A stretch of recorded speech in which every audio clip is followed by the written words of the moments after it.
NBC 10 breaking news. Our 20 minutes of nonstop news begins with this breaking news. A person accused of being the triggerman in a shooting spree today is on the run, and police believe he's in our area right now. You're looking at Radee Prince. Prince's last known location, a used car lot in Wilmington, Delaware, where the owner there was shot and wounded. But the first bullets were fired in this suburban Baltimore office where Prince worked. 3 of his co-workers were killed and 2 others injured. Police say everyone who was shot knew the suspect and was targeted by him. Now, the Maryland shooting began just before 9 a.m. and from there, police tell NBC 10 the gunman drove to our area and stopped in Wilmington.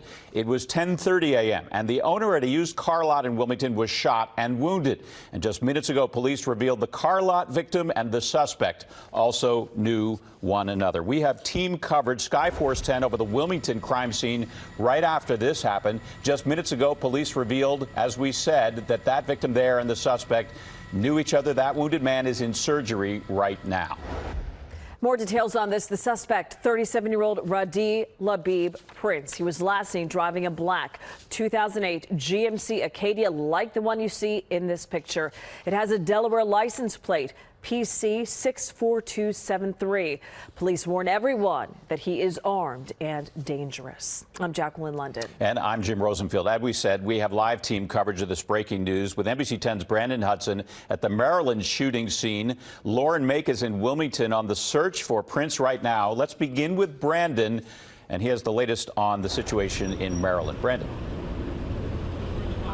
Well, Jim, the shooting happened in this building right at Advanced Granite Solutions. You see that sheriff's deputy right in front of the building. Investigators are inside and they're walking all throughout the property. We do know that the shooter was an employee and scheduled to work today. In a suburban Maryland office park surrounded by hotels and restaurants, a mass shooting which killed 3 people and critically hurt 2 others.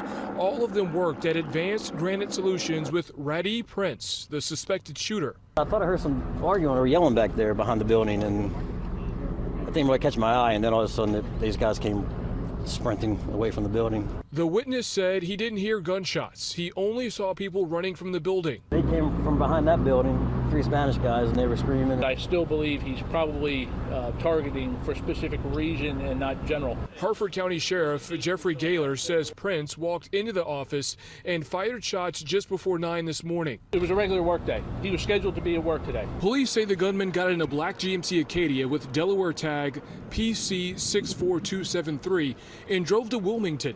In the hours since, police from neighboring agencies joined the manhunt over 2 states. In the Northeast Corridor, there is a search for this vehicle and this suspect. Every police department, every police officer is aware of who is being looked for. Take another look at right here. We will stay on scene for the latest developments in this shooting. At 5 o'clock, all the federal agencies that are helping to solve this crime. Live in Edgewood, Maryland, I'm Brandon Hudson, NBC 10 News. All right, Brandon. Wilmington police are holding a news conference right now. We want to listen in and get the latest from that location. So, no, he's right now he's not likely to die. And he was able to give us some pretty good information that immediately allowed us to make sure that we were able to link what just happened in Maryland, where we got the alert from Maryland police who sent it over to Delaware State Police, who put it out and broadcasted it throughout the state of Delaware. So we were able to put 2 and 2 together immediately because of the information supplied by that victim on 28th and Northeast Boulevard. And he was shot in the head according to the victims, is that? Yeah, according to witnesses, you know, there's one in the head vicinity and I believe one in the body. What was your relationship? Was it a business relationship? With the individual? Between the suspect and the business owner? Are we talking Maryland or are we talking Wilmington. in Wilmington? Right now, they've had some past history on some criminal cases. That's where I'd rather leave it at this time. But there's an historical basis that goes back a couple of years where they're known to each other. And whatever where one did something to the other? No, I don't believe there's any assaults right now between individuals or wrongdoing. I think there's just a relationship that has gone awry for some reason. We'll leave it at that. As far as the vehicle is concerned, was this vehicle always registered to him, or did he get it off of this lot where this car dealership was? And secondly, do you still feel that he is associated with this car, or do you think he may have gotten rid of it at this point since he probably knows he's being looked for? You know, I think it was co-registered, the vehicle. Please, I'll get that information and confirm it, but from what I know, it was co-registered. And right now, he has to know that everybody's looking for him. He has to see the news media. His family members have been contacted. So there's definitely, he knows the amount of resources are going to find him to make sure he doesn't cause any more harm. And we have not seen the vehicle, so I have to think that it's probably put that vehicle somewhere. We'll come across it if it's not in a garage. And I don't think he's used. I don't right now. If he is using it, then we're going to catch up to it. But right now, I believe he probably has ditched his vehicle if he knows the type of resources we're putting in to try to find him. Chief, have you looked into his criminal background record here in Delaware, and what does that tell you? Well, when we look at, he's got, right now in Delaware, he's got 42 arrests. A lot of them are violation of probation, but right now he's got 15 felony convictions and 4 misdemeanor convictions. And yes, we always look into their past history of arrest because that's where we can delve some intelligence information of where he's been arrested before, who his associates are, who he's with, who he hangs with, where he's lived, and we got to make sure his past relationships. All these things are in play. We absolutely do look into those things. Keith, each of those people. I think I got a question over here. I just want to clarify. Did you say your officers saw the vehicle leaving after the shooting? And if they did they give chase? Did they go after it? My officers were tending to more of the victim, and as we got information that this might be the person, I think it was in sight, but we were not able to pursue it to make sure that we could bring him, apprehend this vehicle or bring this person to justice. So the last we saw the vehicle was at 30th and Market. So there probably was a short following, no pursuit, but we lost the vehicle going northbound. That's the last place that our officers could say that they saw it. 30th and Market. 30th and Market going northbound. Do you believe he used the same gun in Maryland and here in Anderson? Right now, we believe the shell casings that we have right now are possibly the same gun. We have to do a ballistic analysis on it, and we're going to do that as quickly as possible to tie them in. But we believe it's probably the same gun that was used in both cases. Could anyone else be targeted now? You said these were targeted people. Are there anyone else you might think is targeted? And do you know what his current address is, where he lived, at least the city?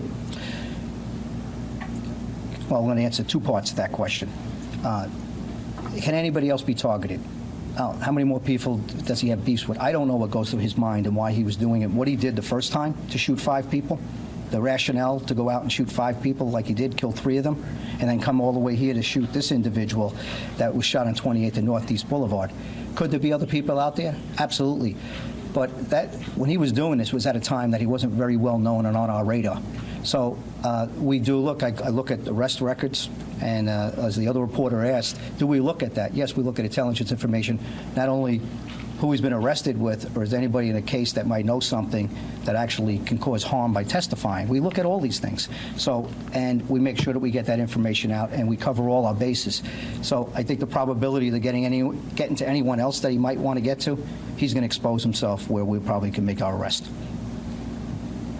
Are there friends and family or associates of his that he has recommended to stay inside or do anything to protect themselves in the possibility of that? You're just listening into a news conference. Authorities continue to look for Radee Prince, accused of being the trigger man in a shooting spree. That gunman from Delaware accused of opening fire at an office in Maryland. We can tell you that 3 workers there are dead, 2 others injured. His last known location was at a car lot in Wilmington where the owner was shot and wounded. Yeah, authorities saying they believe he's probably ditched his vehicle by now, but they've been putting out the description of the vehicle and the license plate. We'll keep you updated as we get more information. But again, they believe he is in our area. We can also tell you after the gunman opened fire at that office, police say he drove from Edgewood, Maryland, north to Wilmington, Delaware. Police say the suspect shot a man at a business there. NBC 10's Lauren May is reporting from Wilmington. At 28th Street Auto Sales and Service, police tape blocking off entrance to the business where the shooting happened. While investigators work, the Broomer family is praying for the victim. Well, my daughter called me. She was hysterical crying, saying that Jason had got shot. She says she got the call about her daughter's fiance, Jason Ball, about 11:30 this morning.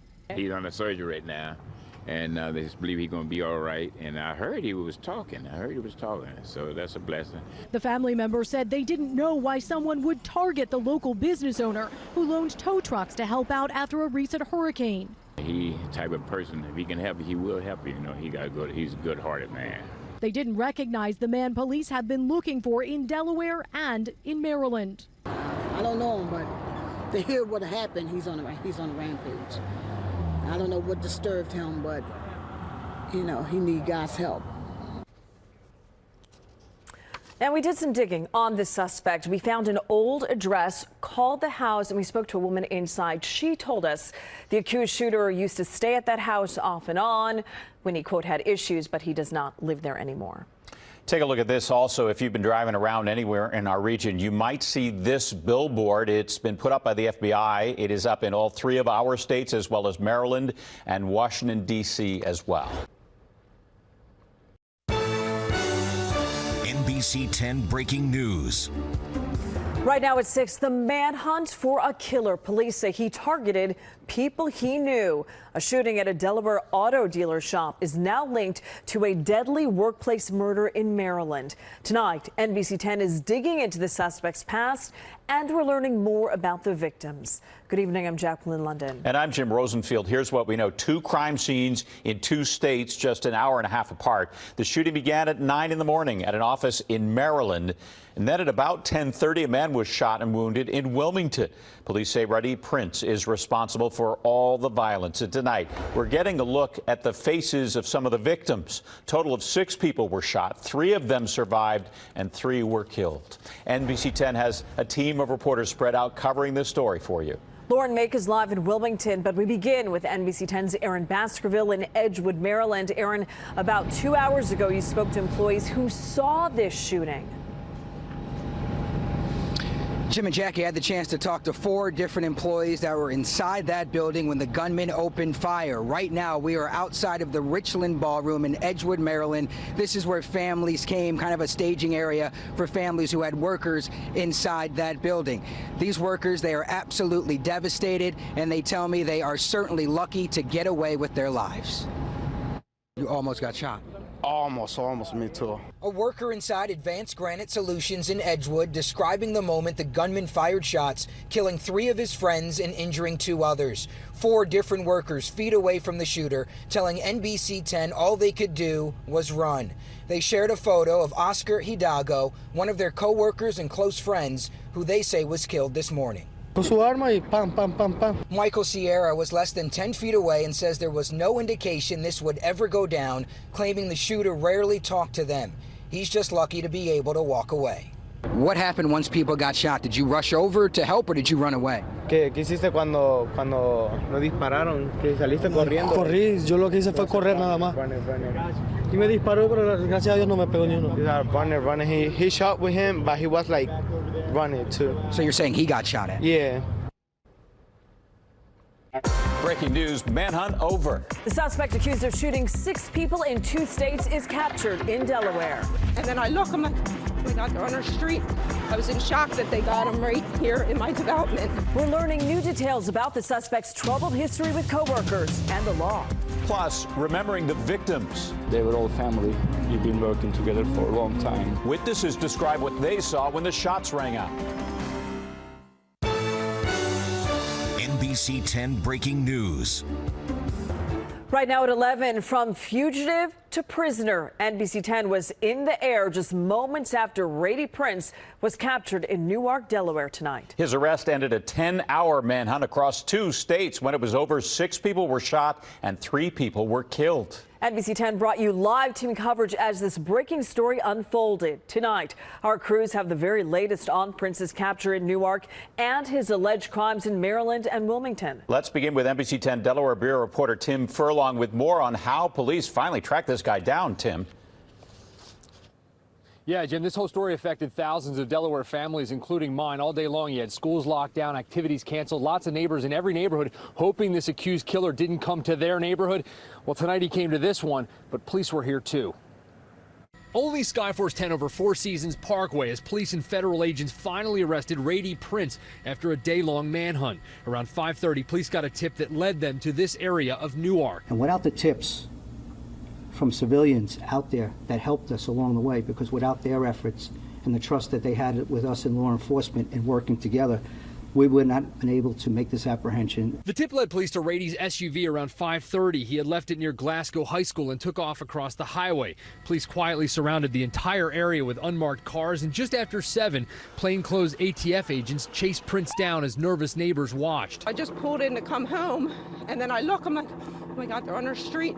It happened here. They're right here. Prince had lived in nearby Elkton, but police say they don't know why he came back to this area tonight. They do say as he took off running from the agents, he tried to get rid of a handgun. Once police got him in handcuffs, they took him right to the Wilmington Police Department. Everyone in every neighborhood in northern Delaware now glad he is locked up and he won't be able to hurt anyone else. Our hearts and prayers should go out to these families of the victim and the victim's family in Maryland, and also the shooting victim here in Wilmington. Yeah, neighbors around here, they tell me tonight, when all this went down, before it happened, it was very quiet. It wasn't a lot of sirens and flashing lights. It was unmarked police cars and plainclothes agents. But once the agents moved in, it was an entire swarm. An army of officers took over this entire area. Prince will likely be arraigned early tomorrow morning. We're live in Newark tonight. Tim Furlong, NBC 10 News. All right, Tim, thanks. Prince is accused of gunning down 6 people in Maryland and Delaware. The victims included his own co-workers at Advanced Granite Solutions in Edgewood. NBC 10's Aaron Baskerville is there live to continue our team coverage. Aaron, you spoke to workers who were just feet away when that gunfire started. They tell me they are lucky to get away with their lives today. They were just feet away. They ran away when that gunman started firing those shots. We are just feet away from Advanced Granite Solutions in Edgewood. And right behind me, as you can see over here, a small memorial is starting. You can see the candles, also some flowers as a few folks come here to say a last goodbye. But in talking to so many folks today out here, it seems like the community is just starting to grieve. Our hearts are broken tonight. Heavy hearts at a vigil just yards away from where 3 workers were killed, 2 others injured this morning. Yellow caution tape surrounded Advanced Granite Solutions in Edgewood for most of the day. Ibrahim Kuchik is a manager there. Confusion and disbelief are all over his face. They were all family. We've been working together for a long time, and it's just tragic. 4 workers inside the building tell NBC 10 they were only feet away from the shooter when he started firing. They say they were forced to watch their friend, Jose Hidalgo Romero, who they call Oscar, die right in front of them. They tell us there were no signs of any issues, claiming 37-year-old Radi Prince rarely talked to them. Michael Sierra says he froze at first before running for his life. Running. He shot with him, but he was like running too. So you're saying he got shot at? Yeah. A moment of silence was held for the victims. As Kuchik told us, the business has now lost 3 family members, and it looks like so has the surrounding area. Community is great. They are doing great support. Everybody's been very helpful. So like I said, the community is just starting to grieve. You can see behind me Advanced Granite Solutions. It is all quiet right now. Once again, 5 people shot inside, 3 killed. 2 others were sent to the hospital. I'm told they remain in critical condition tonight. For now, we're live in Edgewood. Aaron Baskerville, NBC 10 News. So much pain there and a lot of healing needed. Aaron Baskerville, thank you for staying on top of that all day. After the shooting there, police say Prince drove 50 miles north to Wilmington and shot another victim at 28th Street Auto Sales. Let's go now to NBC 10's Drew Smith. He's outside the Wilmington Police Department. Drew, you've learned a lot about today's shooting and also Prince's long criminal record. Yeah, good evening. Prince is now locked up behind these bars, but this is far from the first time he's been in police custody. In fact, we learned his connection to this Delaware shooting victim is because of past criminal activity. An hour and a half after the mass shooting in Maryland, the violence continued here at 28th Street Auto Sales in Wilmington. I'm still not believing this. Wow. Police say Rady Prince shot Jason Ball in the head and body. We all was hysterical, you know, I mean, we really got upset. Well, Jason, he's a fine young man. Ball was still conscious and alert and immediately told officers the man's name who shot him. Ball's fiance's family spoke with responders. They later prayed outside the hospital as Ball went in for surgery. He told the cop to tell my daughter that he loved her. Investigators say Prince targeted Ball because of a past history on some criminal cases. One neighbor says she knows Prince's family. That boy had a good upbringing. It wasn't like he was a madman or that he was a crazed maniac, because he wasn't. But his criminal history paints a different picture. Arrested 42 times in Delaware alone, including 15 felonies, leading people to wonder why he was free today. If there's violent people that are causing carnage in the community and they have some violent crimes, we got to find a way to keep them behind bars so they can't go out and reoffend. And Jason Ball is in stable condition at the hospital tonight. The police chief calls him a very lucky man to survive such a deliberate shooting. We're live at Wilmington Police Headquarters. I'm Drew Smith, NBC 10 News. The FBI says they are treating this as a case of workplace violence and don't see ties to terrorism. The official charges against Rady Prince have not been released, but he will be arraigned tomorrow in Wilmington. Count on NBC 10 to bring you the latest updates on this breaking story. We were first to report Prince's capture on the NBC 10 app. Sign up now so you can have those alerts sent right to your phone.